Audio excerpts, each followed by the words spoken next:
وہ میں حیران ہوتا ہوں، ٹیپو سلطان سرنگا پٹم میں شہید ہوئے، دشمن کون؟ انگریز، کون؟ کافر.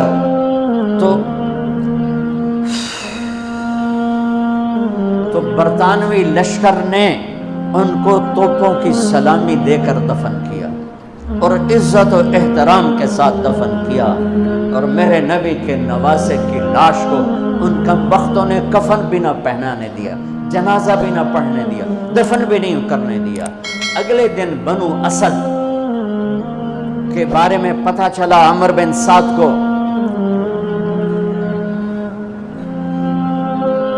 تو راتوں کہ وہ ان کو دفنانے والے ہیں، تو راتوں رات ان کو بغیر جنازوں کے مٹی میں دبا دیا اور اوپر پانی چھوڑ دیا کہ کوئی پتہ ہی نہ چلے حسین کی لاش.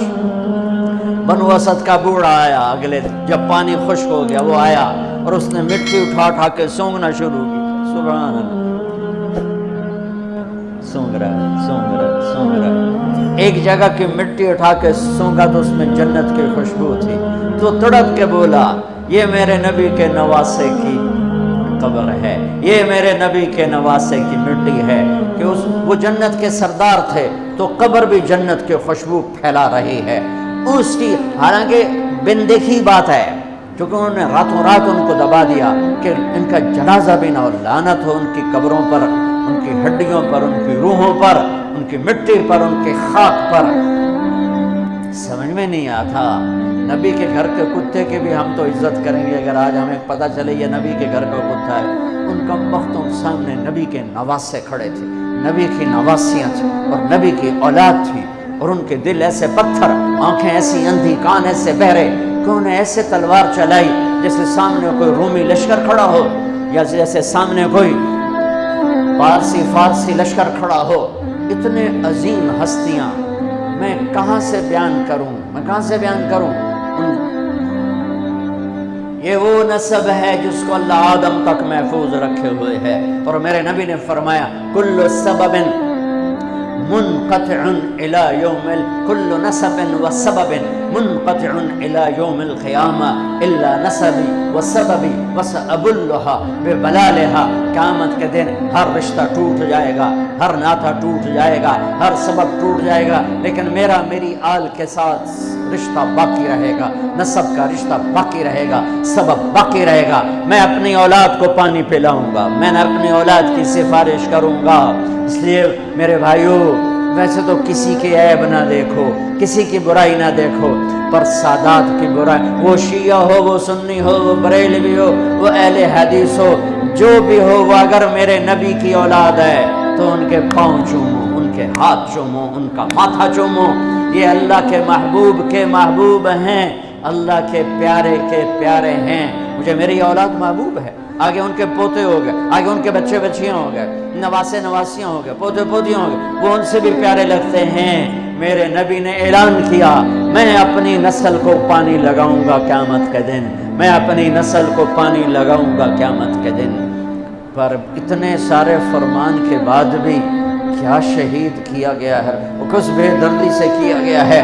یہ تو میں تو نسب بتا رہا ہوں. پھر اللہ نے پیدائش، سب سے پہلے حسن پیدا ہوئے. آپ نے حضرت علی سے پوچھا کیا نام رکھا ہے؟ کہا جی حرب، جنگجو. آپ نے کہا نہیں، اس کا نام ہے حسن. پھر 10 مہینے بعد حسین پیدا ہوئے. آپ نے فرمایا کیا نام رکھا ہے؟ کہا جی حرب. کہا نہیں، حسین. پھر آپ نے فرمایا یہ 2 نام میرے اللہ نے آج تک کسی کے نہیں رکھے، سے پہلی دفعہ میرے بچوں کے نام رکھے جا رہے ہیں، حسن اور حسین. پھر آپ نے ان کو گڑتی دی، اپنا لعاب، اپنا حسن کو بھی حسین کو، دونوں کو اپنا لعاب نکالا اور حسین کے منہ میں ڈالا. اور ایک ہفتے دونوں کے ساتھ یہ کیا، ہفتے کے بعد بال مڈائے، عقیقہ 2 چھترے ذبح کیے حسن کے لیے بھی، 2 چھترے ذبح کیے حسین کے لیے بھی. عقیقہ فرمایا، گود کھلایا، حسن کو اٹھایا، انہوں نے پیشاب کر دیا، آپ ہلے نہیں. مجھے نہیں یاد کہ میں نے اپنے بچوں کو چھوٹی عمر میں اٹھایا ہو اور اس نے پیشاب شروع کیا ہو اور میں نے اسے بٹھائے رکھا ہو، میں فوراً اٹھا گیا ادھر، یا میں نے پتہ لگا پیشاب کر رہا، میں چاہتے اتھے باہر چڑھ گیا. لیکن میرے نبی نے، حسن نے بھی کیا، حسین نے بھی کیا.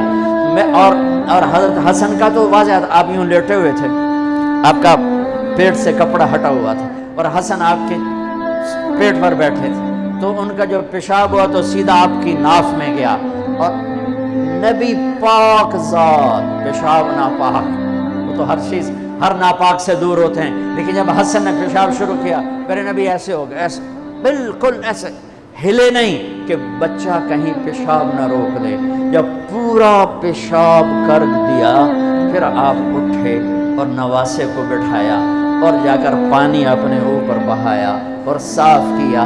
یہ تو لاڈ لڑائے میرے نبی نے اپنے نواسوں کو۔ ابو ہریرہ فرماتے ہیں میری آنکھوں نے دیکھا، میرے کانوں نے سنا، آپ کبھی حسن کبھی حسین اینا پیران تے کھڑا کی تو ہے، ہاتھ این نپے تے جھولا جھولا رہے ہیں اور کہہ رہے ہیں پہاڑی پہ چڑھ بچے، پہاڑی کے لیے اتے آ ان کو یوں اوپر لا رہے ہیں، یہاں لائے، پھر یہاں لائے، پھر یہاں لائے، پھر یہاں لائے، پھر یوں ہو گئے، اور ان کے ہاتھ پکڑ کے یہاں تک پہنچایا، یہاں، اور پھر آگے بڑھ کے بوسہ لے کر کہا اے اللہ میں ان سے پیار کرتا ہوں، تو بھی ان سے پیار فرما۔ ایسوں کو ذبح کر دیا۔ کتے کو مارتے ہوئے رحم آتا ہے،